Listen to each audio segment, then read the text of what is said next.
Queridos irmãos, a paz do Senhor. Que bom estar aqui com os irmãos para mais uma pré-aula da Escola Bíblica Dominical, nesse terceiro trimestre do ano de 2024, trimestre que tem por título O Deus que governa o mundo e cuida da família. Os ensinamentos divinos nos livros de Ruth e Esther para a nossa geração.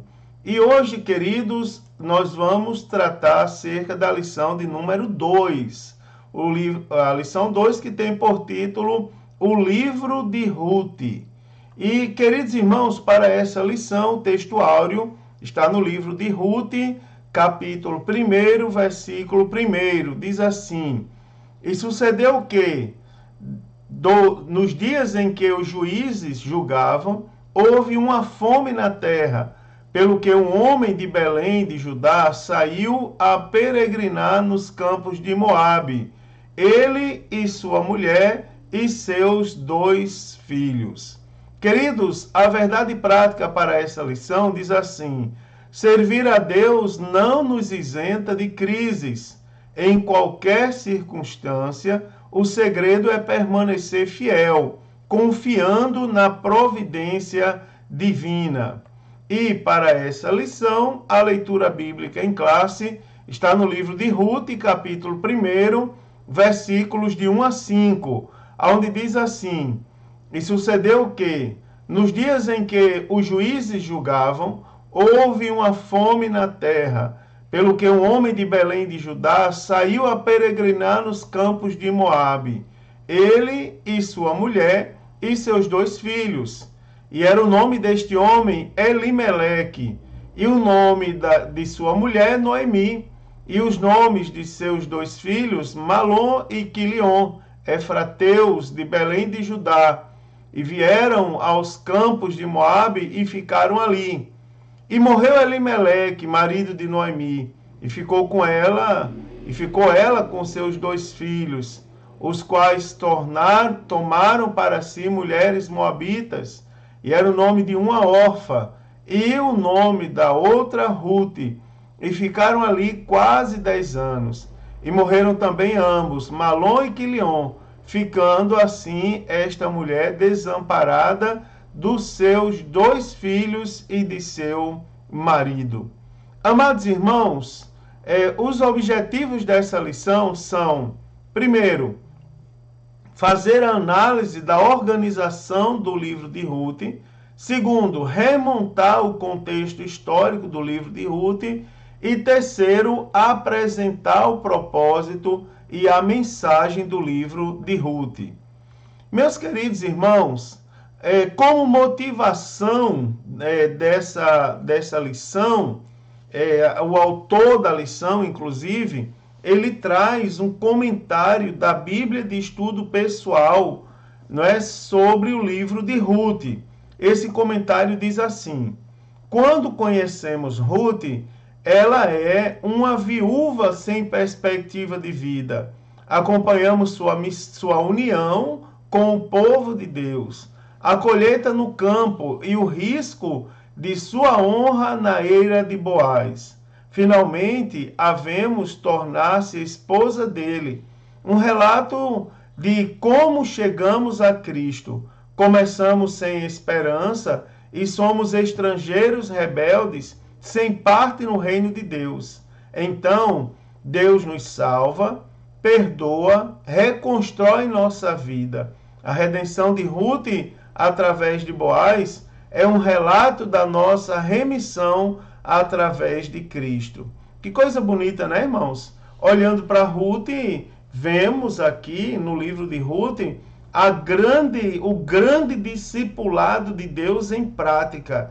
Não é a capacidade de Deus de mudar a vida do homem e integrar esse homem, em definitivo, a sua obra ao seu reino. Não é? Que coisa bonita, que coisa maravilhosa para todos nós estudarmos. Sendo assim, querido, não nos resta dúvida, senão partimos para a lição. E já na introdução, nós vamos aprender que o livro de Ruth se destaca não apenas pela sua beleza literária. Já vemos na motivação o aspecto do discipulado de Deus em ação. A capacidade de Deus de pegar um homem ou uma mulher sem expectativa de vida e transformar num servo ou numa serva, num autêntico cidadão dos céus. Além disso, nós observamos não apenas a beleza literária, mas também baseado e partindo desse raciocínio pela profundidade espiritual da mensagem de Ruth, não é? Fonte de inspiração para os judeus e cristãos ao longo dos séculos. Esse livro ele narra a história de amizade, de amor e de redenção, não é, irmãos, da parte de Deus. Então, uma extraordinária demonstração de como nosso Deus Todo-Poderoso trabalha em meio a crises para cumprir os seus desígnios eternos.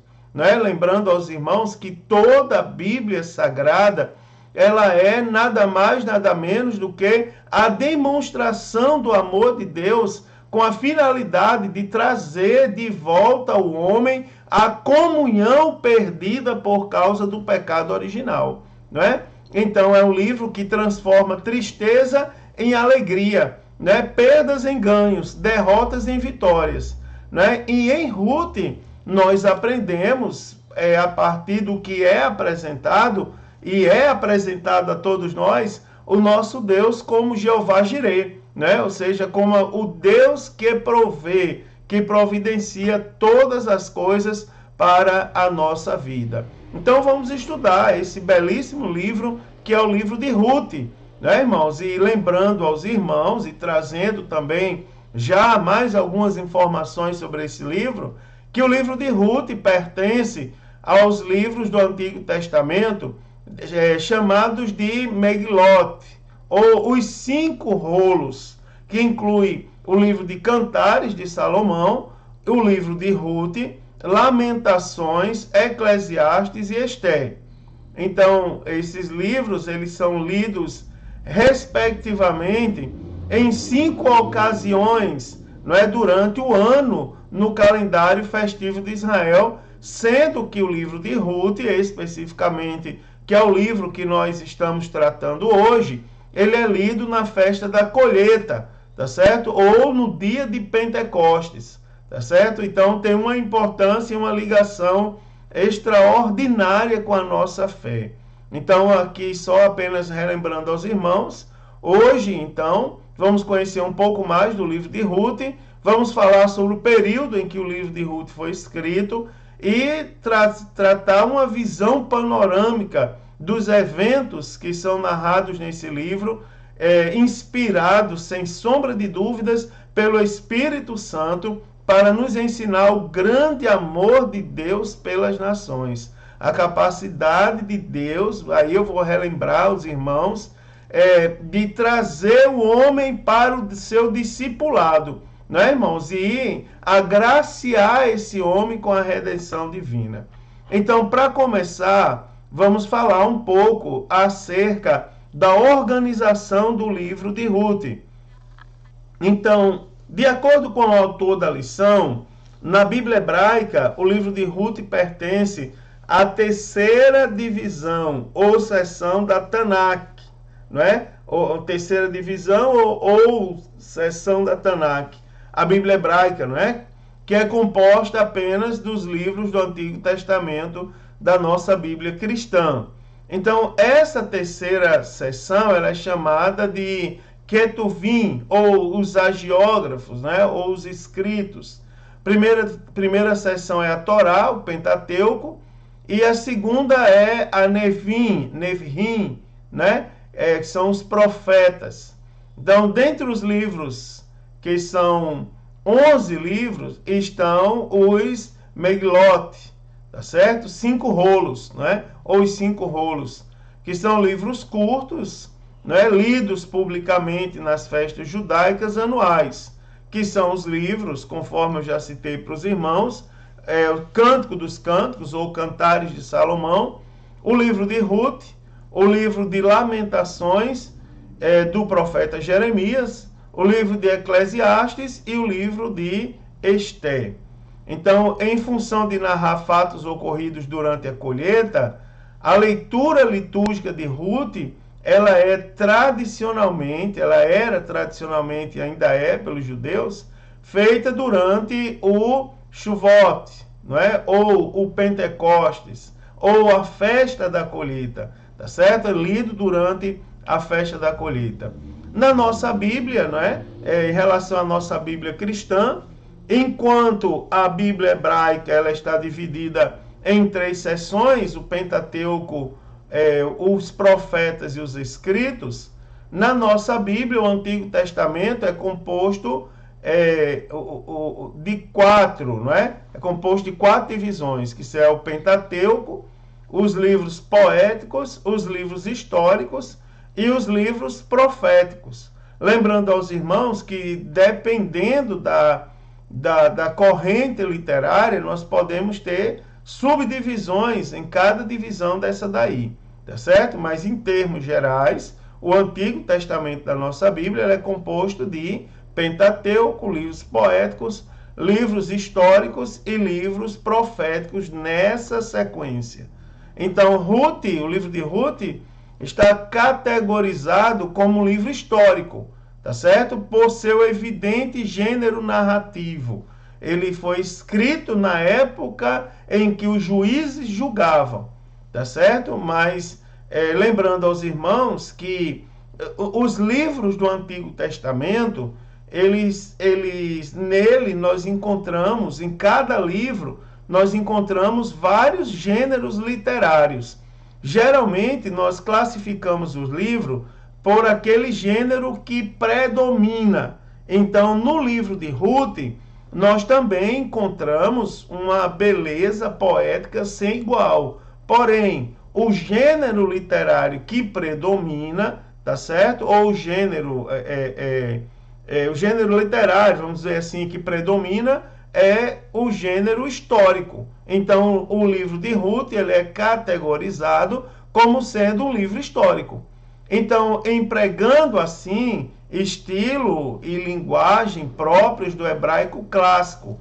E dentro desse estilo, o autor ele expõe aspectos subjetivos da vida dos personagens, né? Detalhes pessoais dos personagens. Então, essa obra está organizada em 4 capítulos que somam 85 versículos. Então, é um livro pequeno, é um livro que dá para a gente ler em poucos minutos, tá certo? Por sinal, abrindo um parêntese, a leitura bíblica, num primeiro momento, assusta, mas se você parar para ler a Bíblia 10 minutos, você vai se impressionar com a quantidade de textos que você consegue ler em 10 minutos, tá certo? É impressionante isso, é só praticar. Então, mais alguns aspectos do livro de Ruth eu posso destacar aqui, como por exemplo, autoria e data. Em relação à autoria, existe uma diversidade de opiniões entre os eruditos, os estudiosos, tá certo? Acerca da data, inclusive, e da autoria do livro de Ruth. O que o consenso fala é que o profeta Samuel é o autor do livro de Ruth, tá certo? Então, o Talmud, obra milenar de regulamentos e tradições judaicas, atribui ao profeta Samuel a autoria do livro de Ruth. Né? A forma como o autor se refere a Jessé e Davi parece indicar pessoas que viveram na mesma época, ou seja, parece indicar contemporaneidade, né? Quando a gente vive na mesma, ou pessoas que viveram no mesmo período histórico, nós dizemos que essas pessoas são contemporâneas. Então, a forma como o autor, não é? Nesse caso, o profeta Samuel, se refere a Jessé e Davi, parece indicar uma contemporaneidade e familiaridade também com os personagens, o que também aponta para o profeta Samuel. Então, além disso, as características gerais da obra indicam uma atmosfera própria do início do período da monarquia de Israel. Então, nesse sentido, o livro de Ruth ele teria sido escrito no século X a.C. Apenas mais uma observação em relação à autoria e data, para os irmãos não se embaraçarem com isso. Por quê? Acima de todos os livros da Bíblia Sagrada, há uma discussão acerca de quem foi o autor e de quem foi o autor e que data especificamente ele recebeu. Ou ele escreveu, me perdoe, ele recebeu de Deus e escreveu.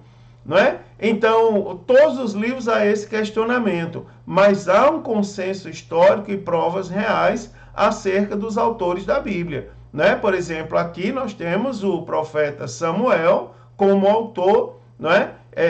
Do livro de Ruth. Também, queridos, eu posso trazer aqui para os irmãos, detalhar um pouco essas informações fundamentais, como, por exemplo, o título, né? O título do livro. Né? O nome Ruth significa amizade. É um nome, por sinal, que eu particularmente acho muito bonito, o livro de Ruth. Né? O nome Ruth significa amizade. Então, uma característica verdadeira daquela que deu nome ao livro. Então, apenas aí, mais alguns, repetindo aí, serve didaticamente para os irmãos fixarem, é um dos 6 livros históricos, tá certo? Da nossa Bíblia Sagrada, que leva o nome das principais figuras de ação e vida descritos nela. Aí eu posso destacar, ó, Ruth, aliás, pela ordem, Josué, Ruth, Samuel, Esdras, Neemias e Esther. Né? Então aqui eu estou falando, não estou falando mais da Bíblia hebraica, eu estou falando da nossa Bíblia, tá certo? Então é um dos 2 livros bíblicos que leva o nome de uma mulher. Então Ruth, o primeiro deles é Ruth, que nós estamos falando agora, a gentia que se casou com um rico judeu de linhagem real e da promessa, e o segundo livro é Esther, né, que é a judia que se casou com um rei gentil. Né? Ruth é a gentia que se casou com um rei judeu. Tá certo? Aliás, com um rico judeu. Me perdoe. E Esther é judia, tá certo? Ruth é gentia. Esther é judia. Esther se casa com um rei gentil. Ruth, gentia, se casa com um judeu rico. Tá certo? Isso aqui é interessante para fixar na mente, não é? Para memorizar. Acerca da autoria, novamente, eu quero lembrar os irmãos, mas trazendo novos aspectos, que o consenso atribui ao profeta Samuel, tá certo? Também a gente tem Leon Morris, que diz que o estilo literário e linguístico de Ruth se parece muito, e ele chega a dizer, se parece muitíssimo com o livro de Samuel. O Talmud, escrito no 2º século da era cristã, ele atribui esse livro também a Samuel. Tá certo? É o profeta Samuel. Eu não me sinto bem de citar os personagens assim com nome próprio, como se fosse primo. Né? Eu sempre gosto de citar o título bíblico. Então, muitos acreditam que este, mais um apêndice ao livro dos Juízes, para demonstrar a fidelidade de Deus ao remanescente. Também o estilo literário. Então, embora o livro de Ruth, como ele aparece agora, indubitavelmente seja prosa, não é? Subjaz nele um original poético. Então, o autor aqui, como eu disse aos irmãos, os livros do Novo Testamento, eles têm esse detalhe. É comum ter vários gêneros literários, mas nós classificamos por aquele que predomina. Então, o autor ele chama a atenção aos muitos paralelismos, não é? A ocorrência de muitas frases e palavras poéticas, a maneira como várias cenas na história adequam-se ao tratamento poético e as muitas passagens que os eruditos têm considerado como poesia pura. Então é possível, pelo menos, que algumas partes do livro, em alguma época, fosse poesia, não é? Mas predomina aqui a história, não é? Por se tratar de um livro escrito no período dos juízes e trazer detalhes históricos daquele período também. O tema e alguns pontos principais. Então, o tema central do livro de Ruth é, indiscutivelmente, o amor de Ruth por Noemi e sua inclusão na linguagem davídica, tá certo? Na linhagem, aliás, linguagem não, na linhagem davídica, me perdoem, não é? Parece que agora, às vezes a mente falha nas palavras. Então, o livro trata acerca das consequências de longo prazo das decisões que tomamos, não é? Eu vou já detalhar um pouco sobre essa questão das decisões e falar um pouco sobre ela. Muitas vezes as consequências não são aquelas que esperávamos, não é? E antecipávamos. Ainda assim, nossa vida sofre as consequências das decisões que tomamos e dos momentos decisivos pelos quais passamos. Então, o livro de Ruth nos mostra que nossas ações têm consequências. Contudo, é importante destacar, nossa vida não é simplesmente consequência de decisões. Nós não podemos analisar o livro de Ruth só com base nas decisões que Elimeleque tomou e já comenta um pouco sobre isso. Não é? E também de acontecimentos que tiveram lugar, como se o universo fosse um supercomputador, não é? Que abasteceríamos com todas as variáveis e ele nos dá uma resposta. Então, há um misterioso fator X, não é? Que é evidente no livro de Ruth, sendo esse X uma variável que tem o poder de mudar tudo. E esse X, eu vou dizer para os irmãos essa variável. E o mais importante do livro de Ruth não é julgar decisões, mas falar um pouco da graça de Deus, que direciona os resultados dos acontecimentos e das decisões tomadas de acordo com a soberania dele e seu bom propósito para seu povo. Então, a graça de Deus nem sempre é evidente para pessoas que estão envolvidas em situações, na situação, no momento. No entanto, a graça de Deus sempre está lá, tá certo? Seja de forma reconhecida ou não. Em última análise, irmãos, para nós que somos crentes, não é? A graça de Deus, ela é o elemento que define a nossa vida indiscutivelmente, tá certo? Afinal, nós somos salvos pela graça, não é? Mediante a fé. Isso está muito claro na Bíblia Sagrada. Um ponto de destaque no livro de Ruth, vale a pena aqui notar 3 principais personagens, né? E notar que esses 3 principais personagens do livro se caracterizam por serem responsáveis a respeito de suas obrigações para com a família. Ruth, ela não esquece de seus deveres para com Noemi e, consequentemente, para com Elimeleque. Não é? Noemi procura um casamento que preserve o nome do esposo falecido, enquanto Boaz casa-se com a moabita Ruth, a fim de suscitar descendência, não é? Àquele que morreu. É mais plausível dizer aqui, irmãos, que o livro de Ruth estabelece as obrigações piedosas dentro da família, ao invés de considerar o livro, não é, uma história sobre amizade. Não é? Então, aqui a gente tem obrigações familiares, é uma visão interessante do livro de Ruth.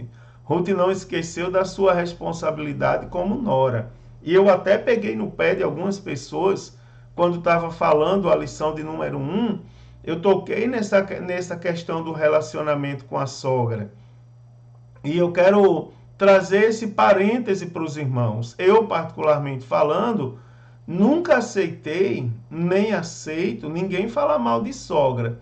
Eu acho que isso, como pastor de igreja, eu classifico isso como sendo coisa do mundo. Aqui a gente tem um relacionamento entre nora e sogra perfeito.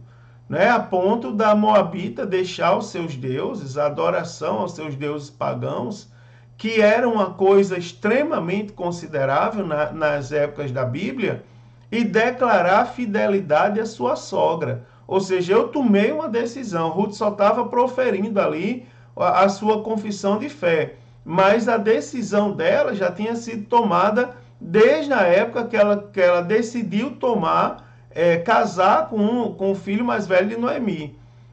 Tanto que ela declara: o teu povo é o meu povo, o teu Deus é o meu Deus. Ou seja, como se ela dissesse, desde o dia que eu casei, que eu me entreguei por completo à minha decisão. O teu povo passou a ser o meu povo, e o teu Deus o meu Deus, e acabou, e tomei a decisão.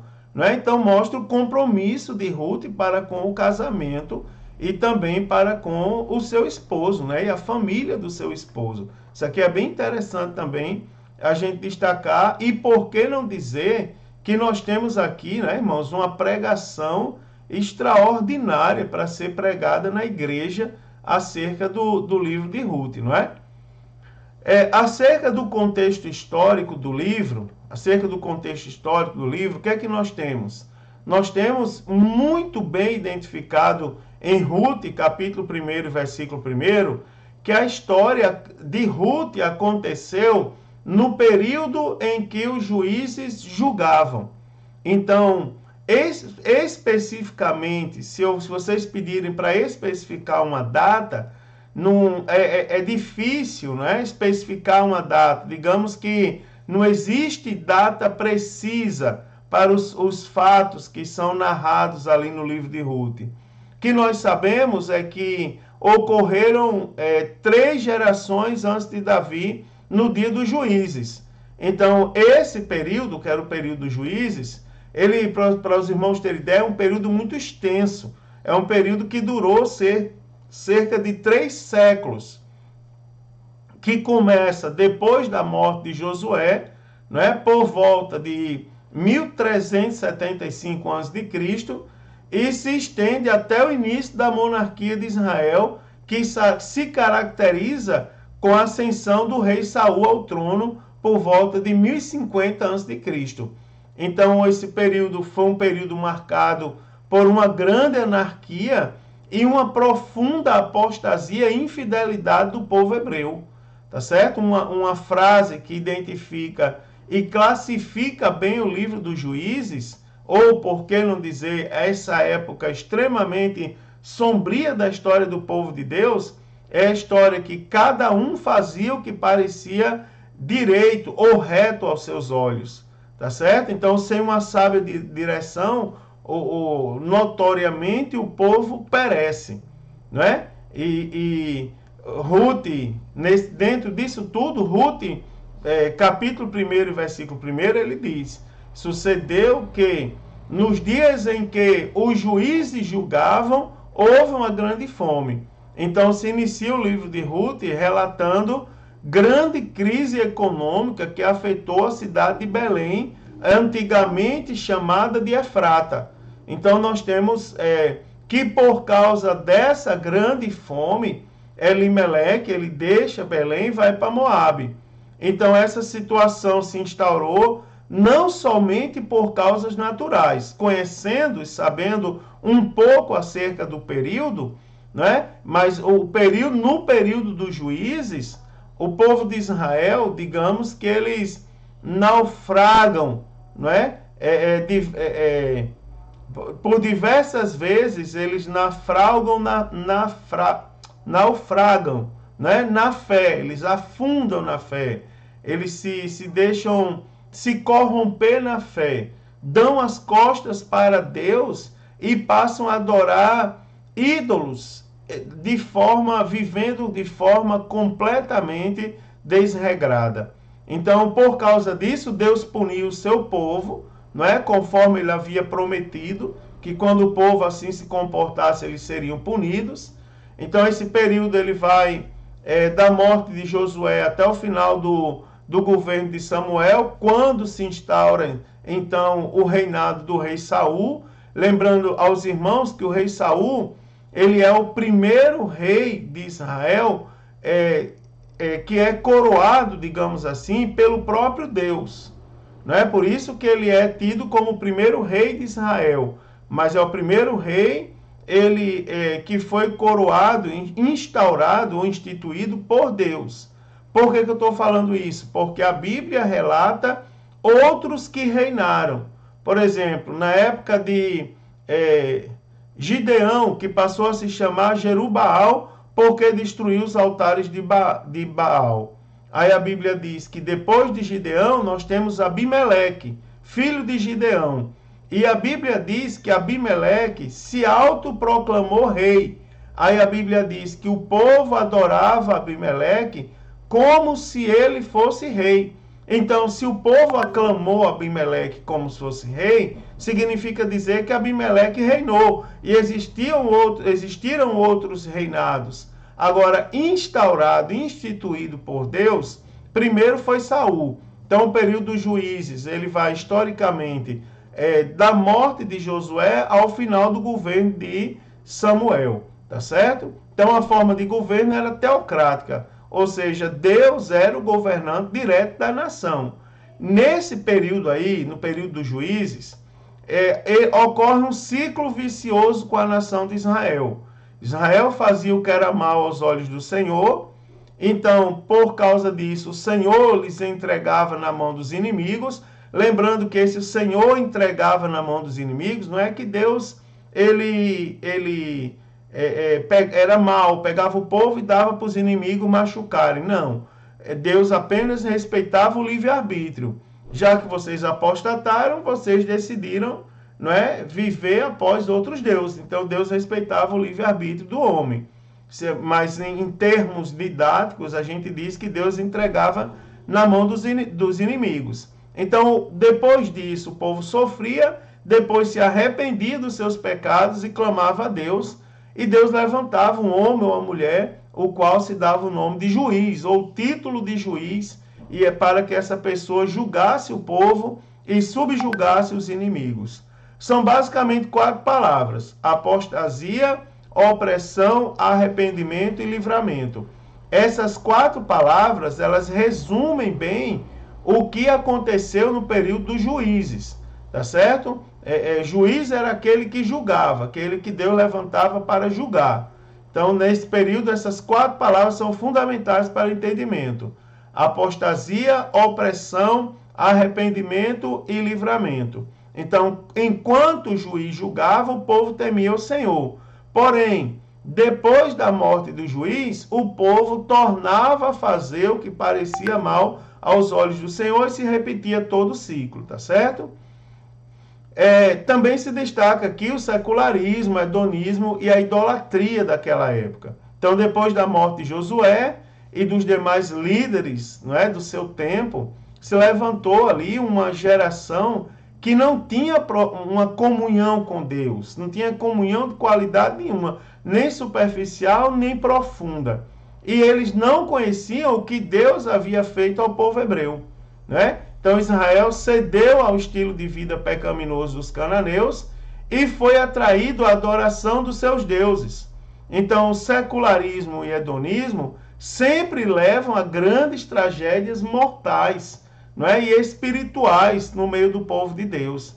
Então nós temos aqui o culto a Baal extremamente pervertido, não é? O deus da chuva, e a Astarote, não é? A deusa do sexo e da guerra, não é? Esses passou a ser ser praticado pela nação hebreia em um degradante nível de imoralidade e de idolatria, não é? Notoriamente. Então, a falta de uma liderança espiritualmente madura e temente a Deus, ela causa prejuízos, irmãos, incalculáveis ao povo. Você imagina esse povo que não quer mais ir à igreja. Você imagina esse povo, né, fazendo uma comparação do que acontecia no período dos juízes com o que acontece nos dias de hoje.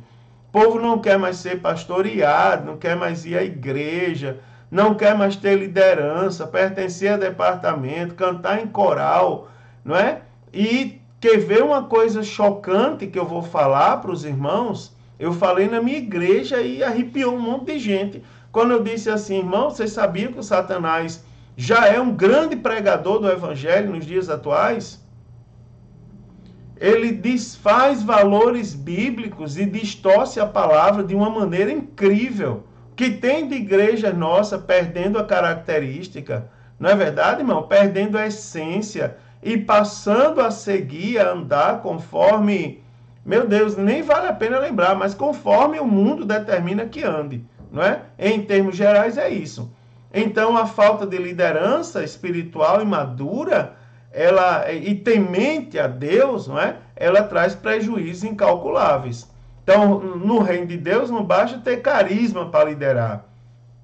É preciso ter caráter aprovado, ser temente a Deus, né, irmão? Ser um leitor e um seguidor da Bíblia Sagrada, tá certo? Então, outra coisa que nós podemos destacar aqui é a opressão, clamor e livramento da época dos juízes. Né? Aquelas 4 palavras ali que eu falei para os irmãos, das 4 vamos falar de 3. Eu falei de apostasia, opressão, arrependimento e livramento.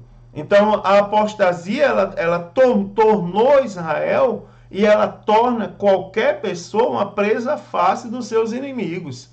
Não é? Os inimigos, a Bíblia relata que eles atacavam e saqueavam as cidades e as terras e mantinham o povo sob um domínio opressor por longos períodos. Você imagina que o período do juízo ele dura cerca de 300 anos, irmãos.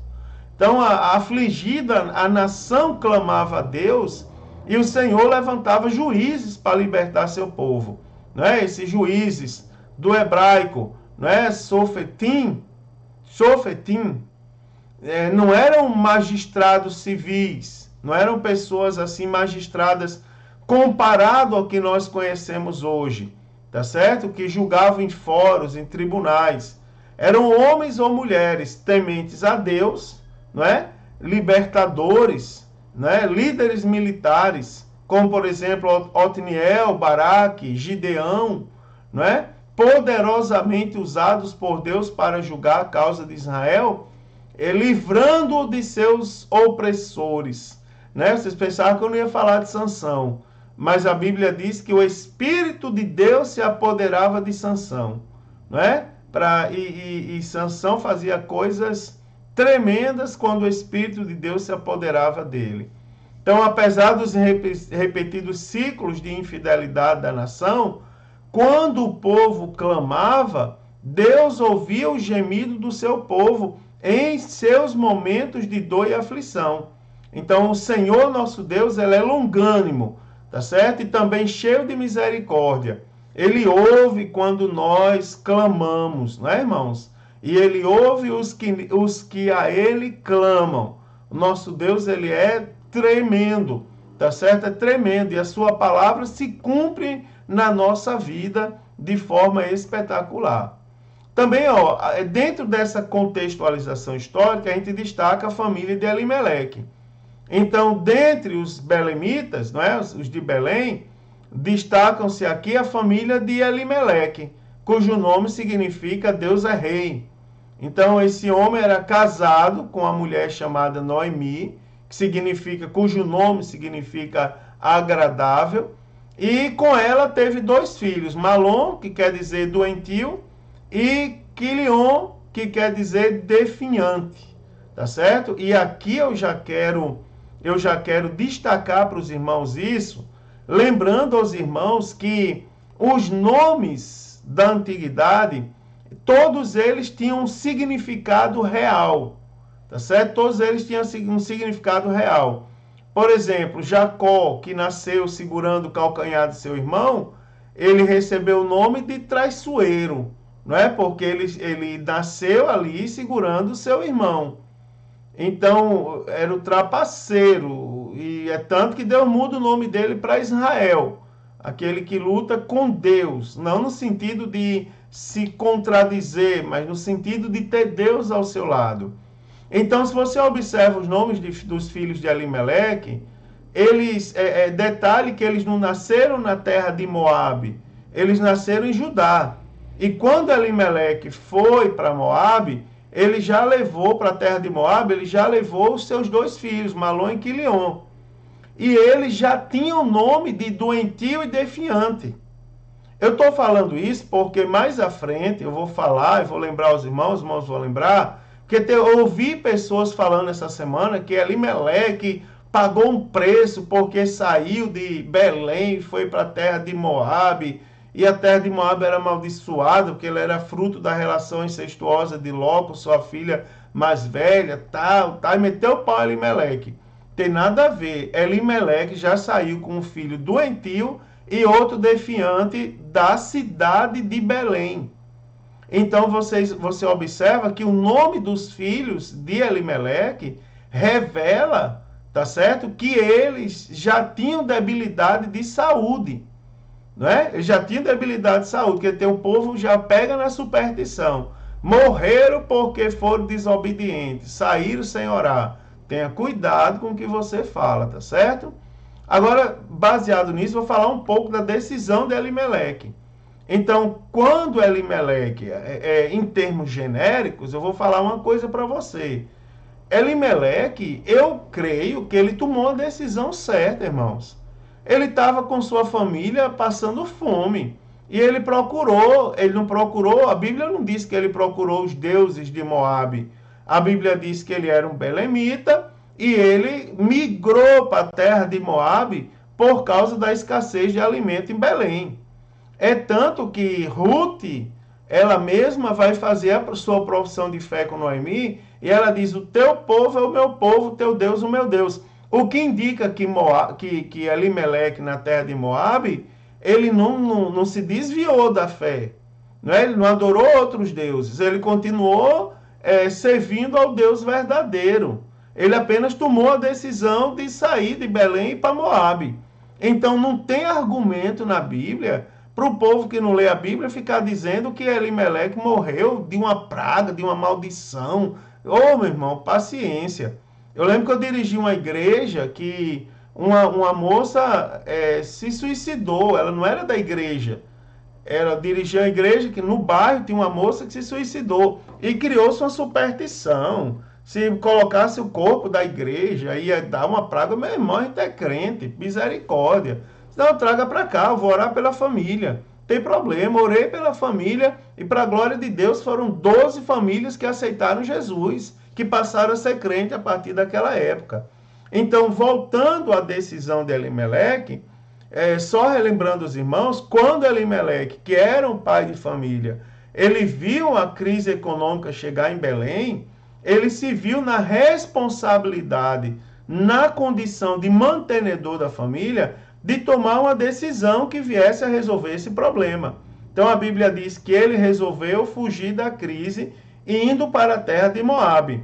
Então, segundo Lopes diz, ele diz, quando falta pão na casa do pão, a solução não é abandonar Belém, mas esperar a intervenção de Deus.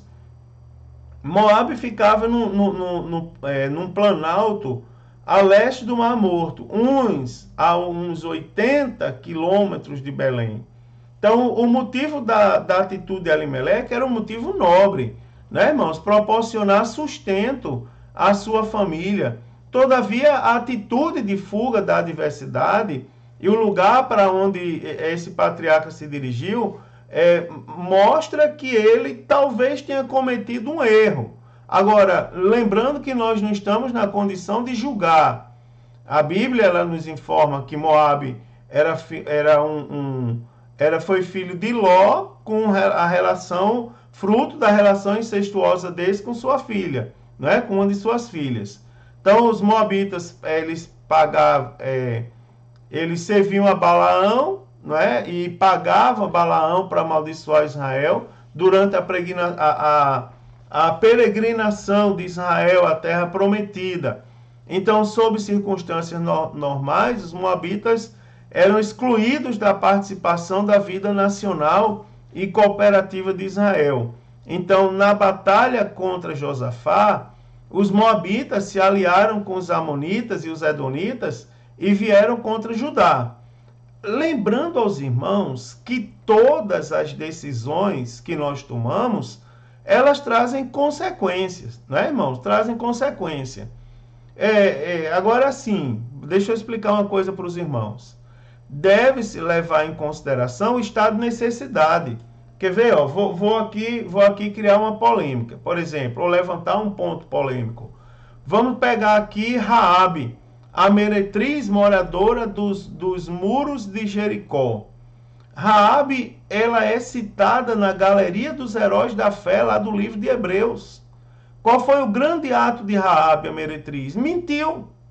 Foi uma mentira. Ela escondeu os espias e despediu por outra porta e disse que eles não estavam lá. Ela mentiu. Diga que é diferente isso. Não é, ela mentiu. Mas deve-se levar em consideração o estado de necessidade. Por quê?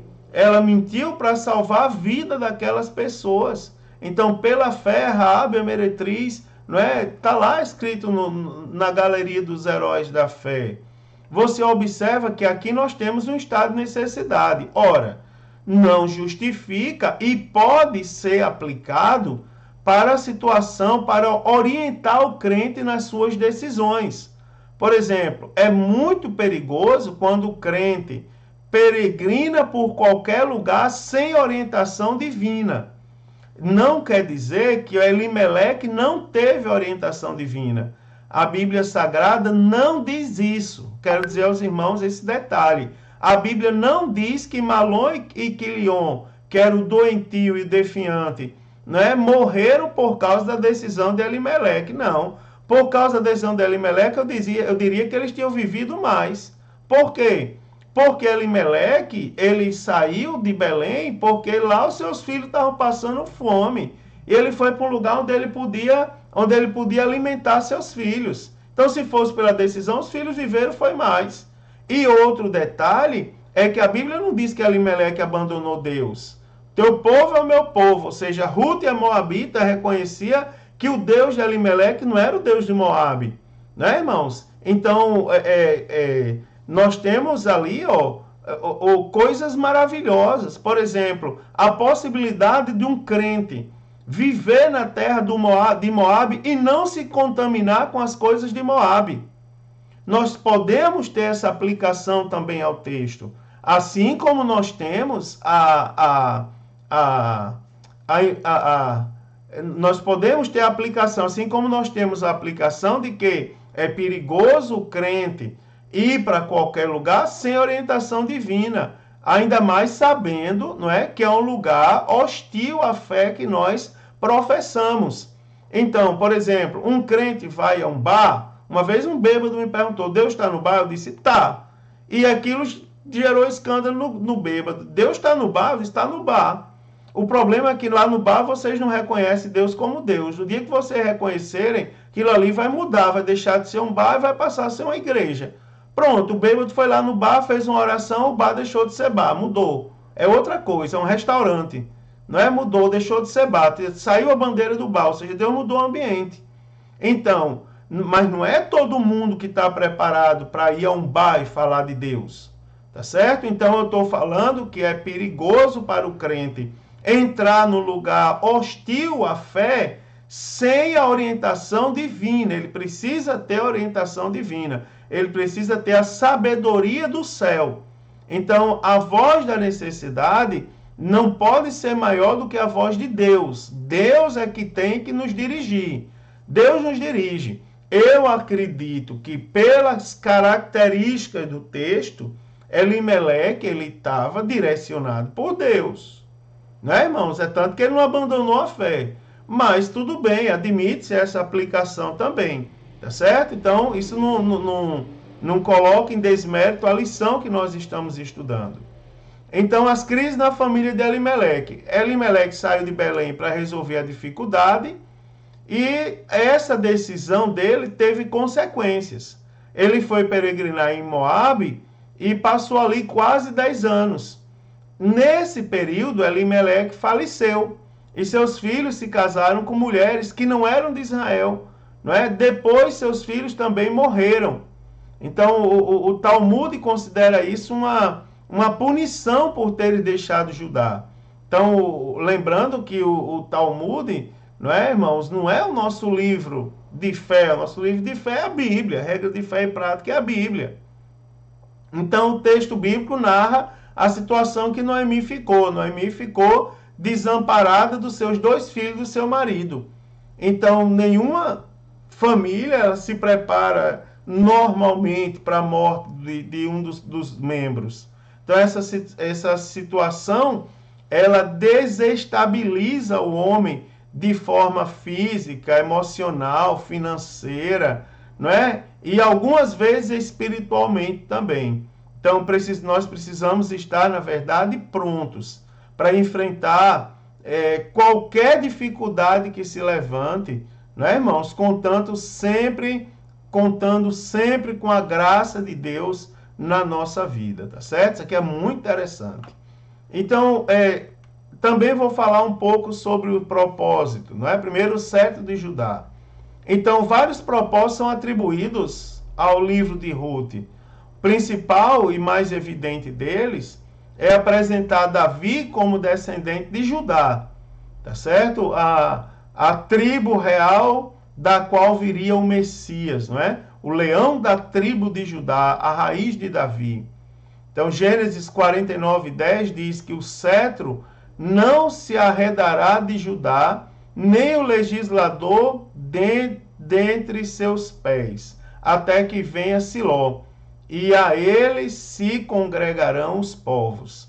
Então, embora Rúben fosse o primogênito de Jacó, seu ato de desonra ao leito do pai, quando ele deitou-se com a sua concubina, fez que perdesse a primogenitura e a posição de liderança. Então, a promessa feita a Abraão, ela seguia agora pela descendência de Judá. Então, sendo Samuel o autor do livro de Ruth, propósito de registrar a genealogia de Davi, ganha ainda mais sentido, não é? Já que naquele tempo o rei de Israel era Saul, um benjamita, né? Então a ancestralidade de Davi o legitimava para o trono, tá certo? Ele dava legitimidade para o trono de Davi. Também amor e redenção, não é? Então a mensagem principal de Ruth é o amor de Deus e seu plano de redenção da humanidade, né? Foi o que eu falei do discipulado bíblico, muito bem exemplificado no livro de Ruth. Então, como representantes de judeus e gentios, respectivamente, Boaz e Ruth, né? Boaz judeu e Ruth gentia, eles prenunciam a derrubada da parede da separação, tá certo? A redenção é vista. O livro nos sentidos literal e tipológico. Então, Boaz é o parente remidor, tá certo? Que preservou a descendência de Elimeleque, mas é também um tipo de Cristo, nosso Redentor, tá certo? É um dos tipos de Cristo, né? Tá lá, estudado na tipologia bíblica. Também fidelidade e altruísmo, tá certo? O livro de Ruth, conforme vimos na primeira lição, ele abre uma janela que nos permite ver que nem tudo era treva no dia dos juízes. Havia um remanescente fiel, né? Isso aqui é muito interessante. Não era todo o povo. Quando diz assim que o povo de Israel apostatava, na verdade, tenha isso como a maioria, predominava a apostasia, né? Mas havia um remanescente fiel que clamava, né, irmãos? Então, um remanescente que temia Deus e foi usado por ele para cumprir seus propósitos. Então, daqui a gente observa que em um mundo de crescente iniquidade, o justo vive pela fé, tá certo? Outra eloquente mensagem do livro de Ruth é o valor do altruísmo, né? Em que predominava o egoísmo. Então, no dia dos juízes, a maioria vivia segundo seus próprios padrões e interesses. Então, a gente tem Noemi e Ruth, né? Destoaram essa máxima, né? Individualista. Então, sogra e nora, ela não pensavam em si mesmas, né? Então, o amor aqui não é egoísta, não é? Nós temos aí o altruísmo muito bem registrado, muito bem contado no livro de Ruth. E aí, né, nós temos o Deus que controla a história, né? Para terminar, eu quero falar que o livro de Ruth, ele começa com 3 funerais, mas ele termina com um casamento. né? O primeiro capítulo registra um bocado de choro, não é? Mas o último traz superabundância de alegria, tá certo? Ruth recebeu do Senhor a capacidade para conceber, né? O menino foi motivo de grande alegria para a família e vizinhos, em especial sua avó Noemi. Então o nome Obed significa servo. Obed foi o pai de Jessé, avô de Davi e ancestral do Senhor Jesus. Então, ao ser incluída na árvore genealógica do Messias, Ruth passou também a ser uma figura do Antigo Testamento que aponta para o valor universal da obra redentora de Cristo.